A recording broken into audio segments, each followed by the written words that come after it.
Fala galera, beleza? Aqui é o Gustavo, espero que todos estejam bem.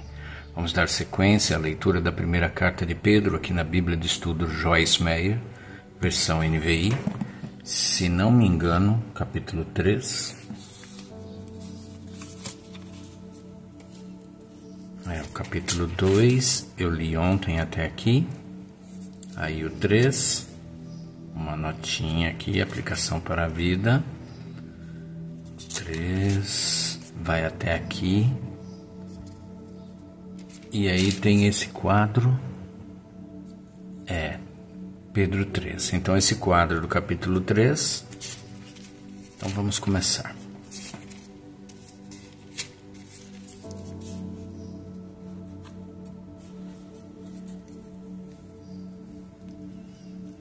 Capítulo 3. Deveres conjugais.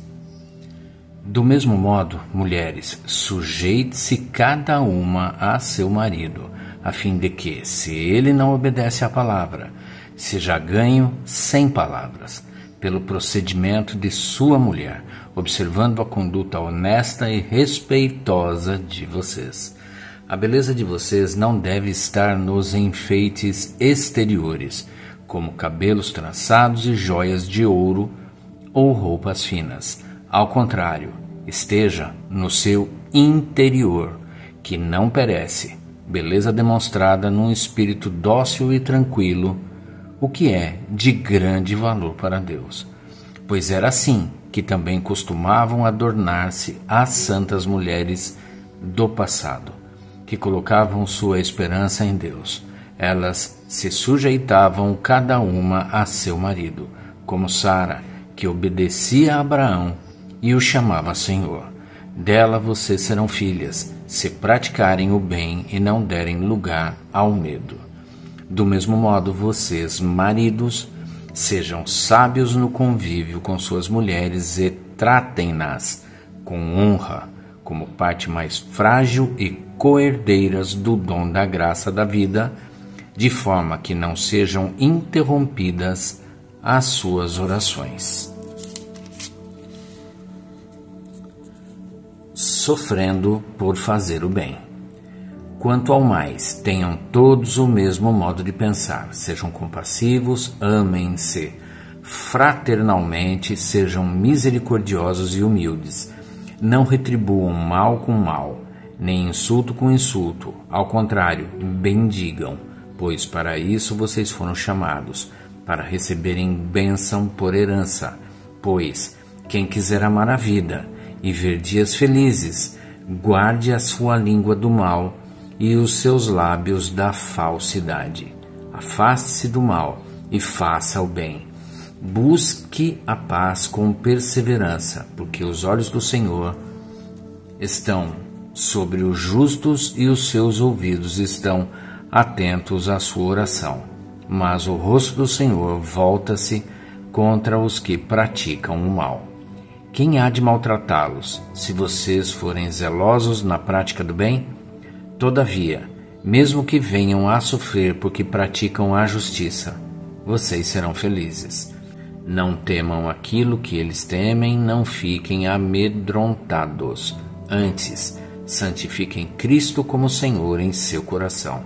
Estejam sempre preparados para responder a qualquer pessoa que lhe pedir a razão da esperança que há em vocês. Contudo, façam isso com mansidão e respeito, conservando boa consciência, de forma que os que falam maldosamente contra o bom procedimento de vocês, porque estão em Cristo, fiquem envergonhados de suas calúnias.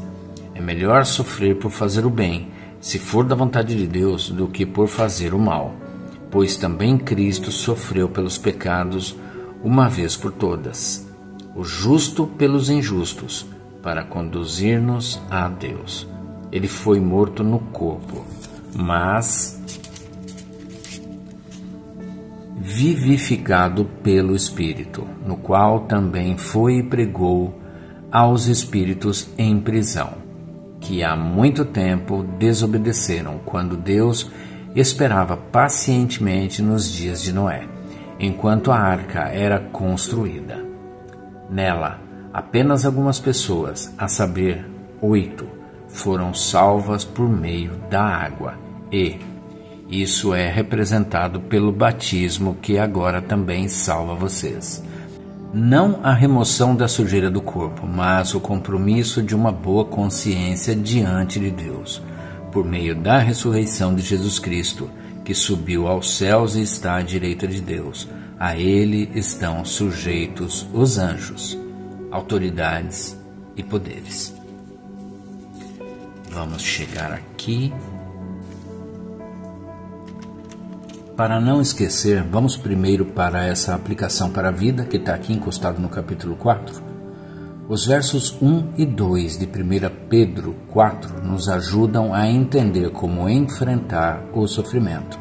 Sofrimento e sacrifício nem sempre são palavras populares entre os cristãos, mas são palavras bíblicas. Maturidade espiritual ou semelhança com Cristo não podem ser alcançadas sem morrer para si mesmo, o que significa simplesmente dizer sim a Deus e não à nossa carne quando a nossa vontade e a vontade de Deus estiverem em oposição. Vamos lá. Aqui tem mais uma notinha do capítulo 3. Se quisermos desfrutar a vida, o que é possível mesmo quando não existe motivo aparente para fazê-lo, devemos guardar nossas línguas do mal. Ver 1 Pedro 3,10. Se falarmos de forma positiva e mantivermos a verdade da palavra de Deus em nossos lábios, teremos alegria mesmo em meio às dificuldades. E agora, o quadro O Ser Interior. A passagem de 1 Pedro 3,4 fala sobre o ser interior, que significa quem a pessoa realmente é por baixo da sua aparência. Quando interagimos com as pessoas, devemos tentar saber quem elas realmente são por dentro e não fazer julgamentos precipitados contra elas ou julgá-las de acordo com a aparência. Quando não tentamos conhecer o ser interior, erramos de uma destas duas maneiras. Primeira, aprovamos alguém porque aparenta algo que não é, ou segundo, reprovamos alguém em função de algum aspecto ou ação exterior, quando na verdade trata-se de uma pessoa maravilhosa por dentro. Descobrir que todos nós temos as nossas pequenas excentricidades e algumas atitudes, condutas e maneiras estranhas de agir que as outras pessoas não entendem com facilidade. O próprio Deus não julga pela aparência e nós precisamos seguir o seu exemplo. Ver 1 Samuel 16:7. Davi jamais teria sido escolhido pelo homem para ser rei se Deus não tivesse olhado para o seu coração. A sua própria família o desconsiderou. Eles nem sequer o incluíram no processo de seleção. Ver 1 Samuel 19, de 1 a 13. Mas o Senhor viu o coração de Davi, o coração de um pastor. Deus viu um adorador, alguém cujo coração estava voltado para ele, alguém que era moldável e flexível em sua mão. Essas são as qualidades que ele procura em nós. Costumo pensar nas rochas que revestem os cristais, pedras brutas e feias que parecem horríveis por fora, mas que são absolutamente magníficas por dentro. Algumas são, na parte interna, pedras preciosas de fato, mas o seu exterior bruto e incrustado é terrivelmente sem atrativos. Assim como essas rochas, muitas vezes nós somos rudes, duros e brutos por fora, mas Deus sabe o quanto de beleza depositou dentro de nós. Assim como o minerador de ouro sabe que precisa ser paciente ao garimpar na busca do que pretende achar, Deus sabe que precisa ser paciente conosco à medida que o Espírito Santo continua a operar em nós, garimpando em nossas vidas e finalmente trazendo para fora os tesouros que estão lá dentro.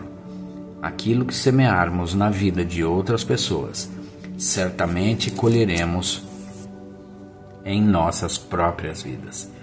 Se semearmos um julgamento duro e precipitado, por nossa vez colheremos um julgamento duro e precipitado. Assim, quando a tentação de julgar ou criticar bater à sua porta, resista. Em vez disso, faça o máximo para procurar o melhor nos outros e ver o que Deus valoriza em cada um, o ser interior. Também quero lembrar que você deve examinar o seu próprio coração e assegurar-se de que tenha as motivações e posturas corretas. Os nossos pensamentos e atos secretos devem ser movidos por Deus. Podemos esconder das outras pessoas o que se passa dentro de nós, mas não podemos esconder nada de Deus. O nosso ser exterior é o conceito que as pessoas têm de nós, mas o ser interior é o conceito que Deus tem de nós. Devemos estar muito mais preocupados com a nossa reputação no céu do que com a nossa reputação na terra. E é isso aí, gente. Chegamos ao fim aqui do capítulo 3 e amanhã a gente volta dando sequência à leitura da primeira carta de Pedro. E é isso. Espero que todos tenham uma excelente tarde e que Deus abençoe a vida de cada um de vocês.